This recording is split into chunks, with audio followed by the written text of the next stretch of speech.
Amanda Amor, napalapit sa isang binatang nagngangalang Frank Hyoko, na hindi niya akalaing ito pala ang nirereto ng kanyang ama, na hindi niya sinupot noon dahil kagalit niya ang kanyang ama. Ngunit kung kailan nagiging malapit na sila sa isa't isa, saka naman nagbalik ang ex-fiancé nitong si Stephanie Basa. Siya pa din kaya ang pipiliin ng binata kung may bumalik sa nakaraan nito? Hello mga ka-MV! Ngayon ay isa na namang love story ang ibabahagi namin sa inyo, na sana ay may isang aral o inspirasyon na manatili sa inyong mga puso. Ito ay pinamagatang Billionaire Heart Surgeon. Pero bago tayo magpatuloy, kung bago ka pa lamang sa aking channel, ay pakilike po ng ating video. Pakiclick din ang subscribe button at bell icon para lagi kayong updated sa mga parating ko pang uploads. Hindi mapakali si Amanda. Alam niya kasi ang isang bagay na mangyayari at mangyayari yun. Pero sa tagal ng kanyang paghihintay, nawalan na siya ng pag-asa na magkakaroon pa yun ng katuparan. Yun ho ang kakambal niyo, Miss Amor. Yung nagtitinda ng barbecue? Nang marinig ang boses ng bago niyang inupahang private investigator, ay saka niya sinundan ang tinuturo nito. Parang binayo ang kanyang dibdib nang sa wakas ay makita niya ang kanyang kakambal. Si Joey Naval. Masigasig itong nagpapaypay sa harap ng barbecue stand na punong-puno ng iba't ibang klase ng ihawin. Nasa Las Piñas ang pwesto nito. Noong una, naguluhan siya kung bakit tindera ito. Pero habang nasa biyahe sila, ipinaliwanag ng kaniyang PI kung ano ang nangyari sa kakambal niya. Ang inyong ama, si Donnie Naval, isang kilalang aktor sa Quezon Province. Miss Amor, doon sila nagkakilala ng iyong ina, si Dalia Reyes. Mayaman talaga ang pamilya ni na Donnie, kaya lang napaka-stricto niya, kaya siya iniwan ng iyong ina. Gusto nitong isama kayong dalawa, pero hindi pumayag ang iyong ama. Sa gulang na 5 taon, nagawa kang itakas ang nanay mo pero hindi si Joey. Sa laki ng takot ni Dalia na baka bawiin ka sa kanya, umalis siya ng Tayabas at nagtungo sa Maynila. Nagtrabaho siya bilang sekretarya. Nagustuhan siya ng mayamang partner ng kumpanyang pinagtatrabahuhan niya sa isang magarbong party na yung Jeprox na Lola Eva Burgos. Niligawan siya nito at sinagot naman niya. Nang mapaulang bisa ang kasal niya sa iyong ama, nagpakasal sila ng padrasto niyo na siyang kinikilala yung ama ngayon. Sa kanya hinanap si Joey, pero hindi na niya muling nakita pa ang kapatid niyo. Ang nangyari, nakapag-asawa pala uli si Donnie, isang elitistang babae na sobra-sobrang pagsiselos kay Joey, kahit pa malayo ang loob ng ama niyo sa kapatid niyong yun. Hindi ko alam kung paano natin yun ni Marian ang bagong asawa ng iyong ama. Pero noong 8 taon si Joey, iniwan siya ni Marian sa mall. Mall? Sa Cubao. Tumangong sagot nito. Pinalabas ni Marian na hindi na niya nakita uli ang kapatid mo, hanggang lumutang ang bangkay ng isang bata na kasing edad ni Joey, at kinilala ni Donnie na katawan ng iyong kapatid. Oh my God! Dahil sa nangyari, hinimok ni Marian na mangibang bansa si Donnie. Pumayag ang inyong ama. Doon na sila nanirahan, pati ang 2 anak nila. All these years, hindi alam ng iyong ama na buhay pa si Joey at pinalabas lang ni Marian na patay na. Paano nangyaring nagtitinda na lang siya ng barbecue dyan? May awa sa kanyang tinig nang itanong niya yon sa PI. Ang nakapulot kay Joey noon, sila Mang Ronnie at Aling Norma, may 2 anak. Pareho nagtatrabaho pero hindi malaki ang kita. Kinuha nila si Joey and for some reason, si Joey mismo hindi tinuro kung saan siya sa Tayabas nakatira. Nang ilalapit na siya na mag-asawa sa DSWD, nakiusap si Joey na huwag na siyang dalhin sa Quezon. Naawa naman ng mag-asawa kaya kinupkop nila si Joey. Pansamantala lang daw nung una, pero tumagal na lang tumagal at naging miyembro na siya ng pamilya ng mga ito. Mahirap lang sila. May lupang minana si Mang Ronnie. At dahil malaki naman, hinati yun sa 3. Mas maliit ang party ni Joey syempre. Nagtayo ng mga bahay ang 2 niyang kapatid sa loob ng compound nang makapag-asawa ng mga ito. Si Joey naman nanatili sa poder ng ina-inahan at siya na nag-alaga rito. Nang magkasakit noon si Mang Ronnie, ang laki talaga na kinailangan nilang pera. 17 anyos ang kapatid mo noon at 12 ang panganay nila, Aling Norma. At 10 taon naman yung bunso. Tumigil sa pag-aaral si Joey kahit scholar siya. Namasukan siya bilang clerk sa opisina na pag-aari ng isang kaklase niya. Kaya lang, maliit lang ang kinikita at siya lang ang kumakayod dahil hindi maiwan ni Aling Norma ang asawa na matagal ding naratay sa sakit. Ayaw namang patigilin ni Joey ang mga kapatid sa pag-aaral kaya nagdesisyon siyang magtinda noon ng mami at goto. Tapos nag-branch out na siya later on. Nagtitinda na rin siya ng barbecue sa gabi. Sa umaga, mami at lugaw tapos sa gabi nagtitinda naman ng barbecue. Naniningkit ang mga mata niya nang marinig ang ginawa ng kapatid niya. Ano siya, robot? Matagal nang graduate yung mga kapatid niya. Kaya nga lang, nag-asawa rin agad. Kaya hindi na nakatulong kay Aling Norma. Nag-aabot kahit paano dahil magkakasama sila sa compound. Pero si Joey na ang naging katuwang ni Aling Norma. Maliit lang ang kita niya bilang kahera sa maliit na hospital. Sa tabi ng pinagtitindahan ni Joey ng barbecue sa gabi. Siya pa nga tinatakbuhan ng mga kapatid kapag kinakapos ang mga yun. Gustong magrevolusyon ang kanyang kalooban sa mga naririnig niya. Hindi tuloy niya mapigilan ang panggigigil sa mga inupahan nilang private detective noon. Ilang taong pinahanap nila ng nanay niya sa isang lokong PI ang kakambal niya, pero mahirap daw hanapin si Joey. Nang magkasakit ang kanyang ina, dinala ito ng kanyang stepfather sa Amerika at doon na nanatili, kaya siya na ang sumalo sa pagbabayad sa PI na yon para hanapin si Joey. Paniwalang paniwala siya na halos wala na talagang pag-asang patagpuan pa ang kanyang kapatid. Lalo pa alam nila patay na nga ito. Ang gusto lang naman nilang malaman kung ano talaga ang totoong nangyari dito at kumpirmahin kung talagang wala na nga ito. Yun pala matagal nang alam ng loko na PI kung saan ang kanyang kapatid at hindi lang sinasabi sa kanila para tuloy-tuloy ang pagbabayad nila sa serbisyo nito. Kung alam lang niya na ganun ang kalagayan ni Joey habang siya ay malaprinsesa ang lifestyle. Nagsikip ang kanyang dibdib sa guilt na naramdaman. Mabuti na lang at sa isang punto nakaramdam siya ng pagdududa sa sinasabi ng lokong PI na yon. Something that Jeffrey said, ang kaibigan niya na isang bulag na medyo nagpaisip sa kanya. Kaya siya kumuha ng iba pang PI bukod sa lokong yon. Within 3 weeks, hayon sila at tinitingnan ang kanyang kakambal habang nagpapaypay ng mga barbecue na itinitinda nito. Saan siya nakatira? Sa Panapaan Forho, sa Cavite. May lupa sila sa bandang looban nun. May titulo na ang bawat isa sa kanila. Siniguro yun ni Mang Ronnie habang buhay pa ito. Dahil nga wala namang legal adoption papers si Joey. Baka hindi siya bigyan ng mga kapatid at ina kapag pumanaw ang padre de pamilya. Mga walang utang na loob. Yun lang ang nasabi niya habang nagpuputok ang butya sa mga narinig. Tulad niyo, dalaga pa rin si Joey. Wala na yatang balak pang mag-asawa, lalo pat muntik na siyang magoyo ng isang pulis na nagpakilalang binata. Yung pala may 3 asawa na. Hindi niya mapigilan ang mapangiti ng mapakla. Naalala rin niya ang kawalan niya ng swerte sa pag-ibig. Tila bagay na yun, magkapareho silang kambal.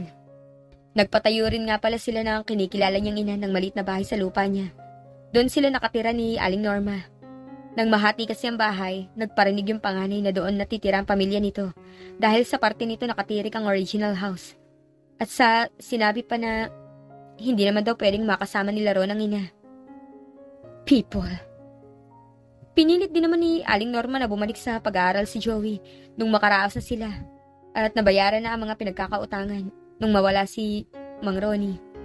Pero ang kapatid mo nang tumanggi. Malakas naman daw ang kita niya. May bahay na rin naman daw siya sa sarili niyang lupa. Kaya para daw mag-aral siya at maging titulado.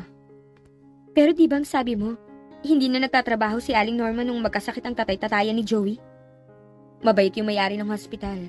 Pinayagan lang siya na mag-leave at pinabalik din sa trabaho nung namatay si Mang Ronnie. Kaya lang, ang siste lang hindi naman graduate si Aling Norma, kaya hindi lumalaki ang sweldo dahil kulang ang requirements for promotion. Hindi pa naman siya ganun katanda, 52 years old pa lang. 28 anyos lang siya nung matagpuan nila si Joey sa isang mall. Bukod sa sweldo niya na hindi naman pinapakalaman ni Joey. Ang alam ko, malaki ang part na ibinibigay ng kapatid mo sa panggastos nila sa bahay. Mabait talaga kami. Hay, tingnan mo nga naman ang kalokohan. Sa mga nakalap ko na interviews, Mahal ni Mang Ronnie si Joey. Hindi tulad ng mga kapatid na iba pa rin kung ituring siya. Hindi ganun ang tingin ng mag-asawa kay Joey. Lalo na yung tatay-tatayan niya. Napakalaki rin ang utang na loob nila sa kapatid niyo kung tutusin. All this time, wala talaga siyang sinabi sa mga kumupkup sa kanya. Kung sino ang mga magulang niya at kung saan siya nanggaling. Siguro, sa sobrang lungkot ng buhay niya sa Tayabas, mas sinais na lang niya na maghirap at makasama ang mga taong ito kaysa bumalik sa ama at madrasta niyo. Kung binigay lang sana siya, agad ni Papa kay Mama noon. Mapait ang tinig na wika niya. Anong desisyon mo? Pag-iisipan ko muna. Tumango ang Pia at saka siya ipinag-drive pabalik sa kanyang office. Ang La Femme Modeling Agency. Wala sa mood na pumasok siya sa kanyang opisina at ipinahold ang lahat ng kanyang calls. Kahit ang executive assistant niya, hindi niya pinapasok sa loob ng kanyang private office. Kailangan niyang pag-isipan ang lahat ng impormasyon na nakuha niya ng araw na yun. Dapat tama ang lahat ng magiging hakbang niya mula ngayon. Lalo pa at nagiging problema na naman niya ngayon ang pagbabalik ng kanyang amang, si Donnie, sa buhay nila. Everything needed careful thinking over. Nagulat si Amanda na pumasok ang kotse niya sa loob ng malaking bakuran ng tahanan ng kanyang ina sa North Green Hills. Magarang Mercedes-Benz latest model ang nadatnan niya roon. Napangiwi siya dahil kilala niya kung sino ang may-ari nun. Si Donnie Naval. Hindi pa siya nakakapasok sa bahay, lumabas ng kanyang ina. Napakaganda pa rin ito sa edad na 56. Pero ng mga sandaling yun, nakakunot noo ito at may bahid ng pag-aalala sa mukha nang salubungin siya sa labas. I thought I was going to have dinner with just you and Dad. Bakit nandito siya? Hindi niya itinago ang disgusto sa kanyang tinig. You were. Dumating na naman si Donnie rito. Kasama niya si Frank. What? Nanlaki ang mga mata niya. Wala ba talaga katapusan ng kalokohang to? Naalala niya si Joey at ang desisyon nitong manatili sa poder ng mas mahirap na pamilya kaysa makasama ang kanilang ama. Hindi na siya nagtataka. 2 months ago, nang biglang nakipag-communicate sa kanya, si Donnie Naval. Inignora niya ito at nang hindi ito nakakuha ng response, ang kaniyang ina naman ang kinontak nito. Gracious as her mother was, pumayag ito dahil under the guise ng let's bygones be bygones. Yun ang press release ng ama niya. Kaya maayos itong pinakiharapan ng ina at stepfather niya na siya niyang kinikilalang ama. Si David. Noong una, mabait si Donnie at mukhang sincere sa pagnanais nitong makipaglapit sa kanya. Only to find out na kaya pala ganun, gusto siyang ipagkasundo nito sa business partner nito na may-ari ng isang chain of hospitals kung saan gusto nitong makakuha ng malaking share mula nang bumalik ang mga ito sa Amerika 5 years ago. Matigas ang pagtanggi niya, pero hayun na. Dahil nga, nasuyo na nito at ni Marian ang mga sarili sa kanyang mga magulang, kahit tahasan na niyang tinanggihan, makulit pa rin ang mga ito. Parang bulag at bingi na hindi nakakakita at hindi nakakarinig ang mga ito. At ngayon, nakuha pa talagang dalhin ng kanyang ama, ang Frank Yoko na yon, para ipagwagwagan sa kanyang harapan. Shh! They might hear you! Saway ng kanyang ina. Bakit hindi niyo man lang ako tinembrehan, ma? You know how much I love this idea. Actually, Iha, tinanong ko ang Lola Emma mo kung kilala niya ang pamilya nitong si Frank Yoko. Ultra-rich, matalino, gwapo naman, at very confident ang dating ng lalaking ito. I think you have to give him a chance. Pati ba naman kayo, ma? Napo-frustrate na sabi niya. What can I say, Iha? Ako na ang napapagod sa ilang beses mo pang pagkabigo ng pag-ibig. Maybe you ought to give this guy a chance. Interesado rin siyang makilala ka. Can we not talk about my past relationship right now? Bigla siyang natense dahil hindi na talaga niya gustong pinupuntahan ang usapan nila. Tumalikod na siya at naglakad pabalik sa kanyang kotse. Don't tell me you're leaving. I am. Iha, Mano, hindi niyo ba naalala kung anong pinagagawa ng lalaking yun sa inyo? Sa atin, sa kapatid ko. This isn't about your father anymore. He can make a jackass of himself for all I care. But Frank, I really think you should meet him. Pati ba naman kayo? Pumasok ka man lang, anak, please. I'm sorry.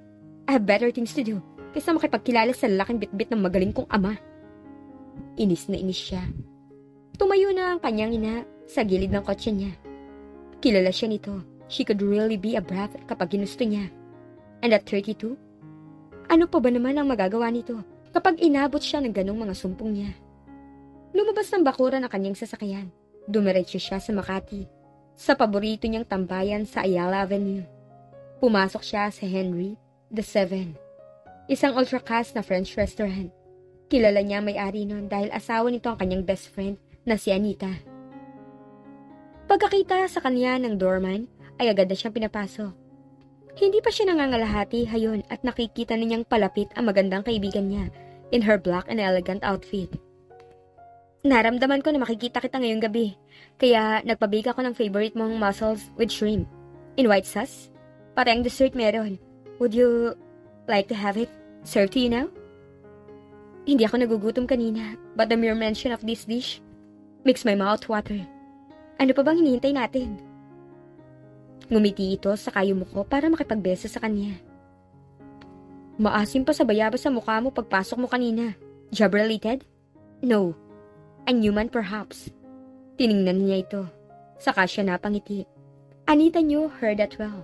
She just wished some people could really understand her as much as Anita did.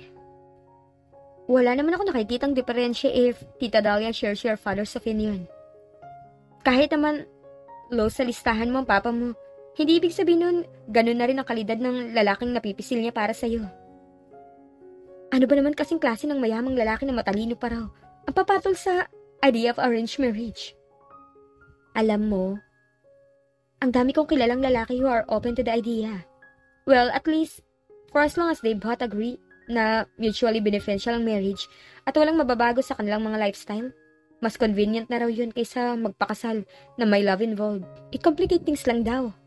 Muntik na siyang masamid sa iniinom niyang wine nang marinig ang sinabi ng kaibigan. Anita, ano ba to? Bumabalik na ba tayo lahat sa Middle Ages? I'm not joking.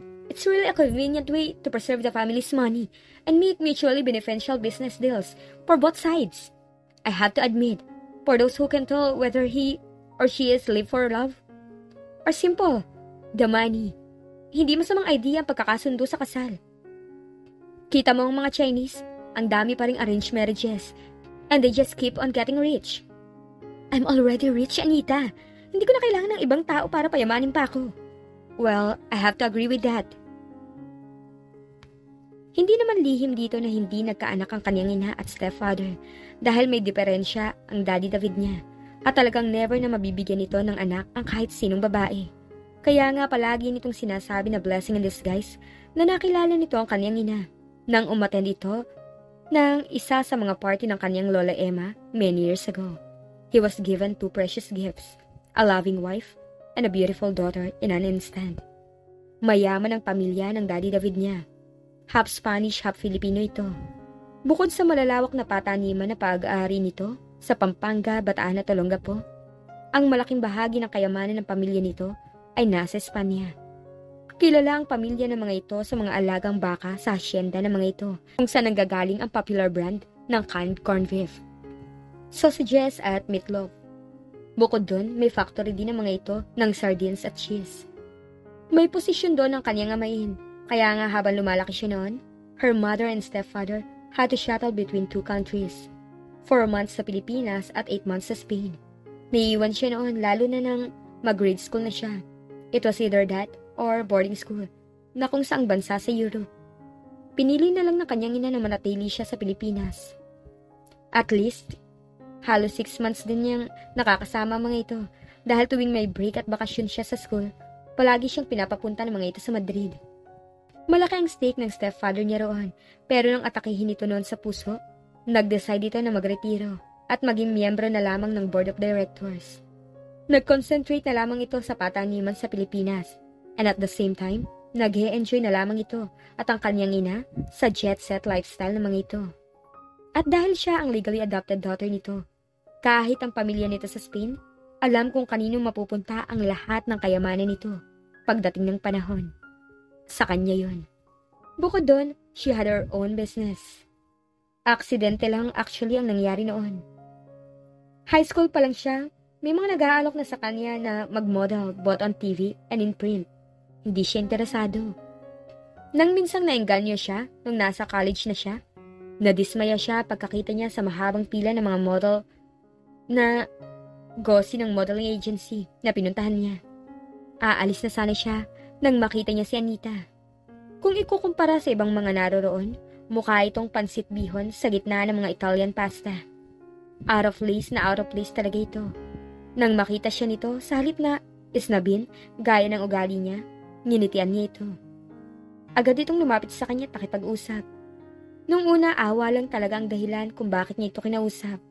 Pero nang malaman niya na isa itong full academic scholar na nagbabaka sakaling swertehin dahil kailangan ito ng pera para sa pamilya, na-impress siya sa napaka-selfless act nito. Mula noon, naging magkaibigan na sila. Hindi lang friendship ang inalok niya rito. Si Anita ang una-unang modelong hinawakan niya bilang manager. Inilapit niya ito sa kanyang lola Emma na maraming contacts. Wala sa oras, may kumuha ritong isang ad agency. Siya ang tumayong manager nito. Pumayag naman ang kanyang kaibigan. At sino ang mag-aakala na mahihit ni Anita ang puso ng masa sa commercial nito na isang soft drinks brand. Naging household name ito bigla. Saka naman siya kinontak uli ng ilang agencies na interesadong nagtanong kung mayroon pa raw siyang ibang mairerekomenda. Nakita niya ang malaking opportunity doon. Ang siste, siya ang nagpagosi. Nakakuha siya ng 3 pang modelo. Nang maging maganda rin ang reception sa mga ito, sa kanya na-realize na may knack siya sa pagdidiscover ng magagandang mukha para sa TV at print. Alam niya na may kinalaman ng kanyang lola Emma nang kontakin siya ng fashion designer nito. At siya ang pinagsupply noon ng fashion models para sa fashion show. Napupuntahan ito sa Hong Kong noon.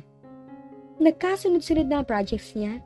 Pagkatapos noon, at present, may hawak ang kanyang modeling agency na 55 active models sa TV at print at sa ramp modeling. Habang may ilandaan siyang hawak na portfolio na naggagandahang mga babae, just waiting to be discovered and seen. Marami nang nakalampas sa kasikatan ni Anita sa mga modelong na-discover niya. But nobody could match her best friend. Matagal na itong retirado at masayang tumutulong sa pagpapatakbo ng restaurant nito at ng mayamang French husband nito na si Philip. Isama pa ang 2 naggagandahang mga anak ng mga ito. Ano pa ba ang mahihiling ng kaibigan niya? Actually, parang narinig ko na ang pangalang yan. Frank Hyoko na yan? Amanda, I think he's a doctor. A heart surgeon. At alam mo naman na ilan lang silang magagaling sa Pilipinas, right? I don't care. Malay ko kung huklubang tinubuan ng kuhol yung loko na yun, no?